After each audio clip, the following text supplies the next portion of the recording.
ছিলেন প্রধান আসামি ধরা পড়ছে এবং তার সঙ্গী দুজনেই ভারতে ধরা পড়ছে। তো এখন গ্রেফতার করাটাই যে এটার মধ্যে সীমাবদ্ধ থাকবে এরকম কোনো কথা যেন আমরা না শুনি।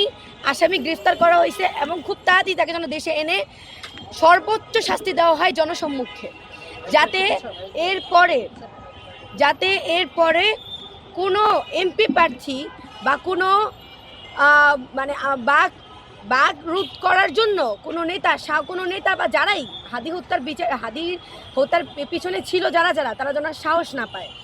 তো আমি আমাদের মাননীয় প্রধানমন্ত্রীর কাছে আজকে প্রেস ব্রিফিংয়ে আসার আমার একটা রিজনই হচ্ছে, সেটা হচ্ছে আমরা ওনার কাছে একটা পায়ে ধরে অনুরোধ করতেছি, ভাই আমার ভাইয়ের খুন হয়েছে আজ অনেক দিন, হিসাব করতে করতে আমরা ক্লান্ত, 81 দিন আজকে অনেক দিন হয়ে গেছে। আপনি দয়া করে ওদেরকে গ্রেফতার করা হয়েছে, এই জন্য আপনাকে অত্যন্ত ধন্যবাদ।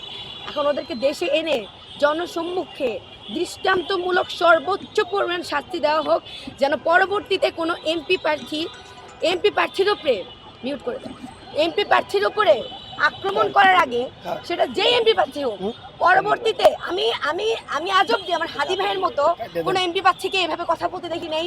হাদি ভাইয়ের মতো কোন এমপি প্রার্থী হবেও না। একটু আগে আমার ভাই বললো, এই যে আয়েশ ভাই বলতেছে যে হাদি ভাইয়ের এক হাদি মারা গেছে আর লক্ষ লক্ষ হাদি আসছে, হাদি ভাইয়ের কোনো রিপ্লেসমেন্ট হয় না, হবেও না। হাদি কখনোই কেউ হতে পারবে না। হাদি একজনই ছিল, একজনই থাকবে, একজনই সারা জীবন।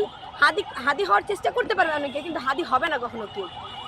আমি আমাদের মাননীয় প্রধানমন্ত্রীর কাছে একটা কথাই বলবো, ওনার কাছে একটা রিকোয়েস্ট করবো, আমাদের অন্তর্বর্তীকালীন সরকার যেটা আমরা বসাইছিলাম তারা যে কাজটা করতে পারে নাই, আপনি খুব তাড়াতাড়ি সেই কাজটা করে দেখাইছেন, তাদেরকে গ্রেফতার করছেন। এমনকি আপনার যেন এই বিষয়টা যেন ইতিহাসের পাতায় লেখা থাকে যে বিএনপি আপনার এটা হবে আপনাদের চরম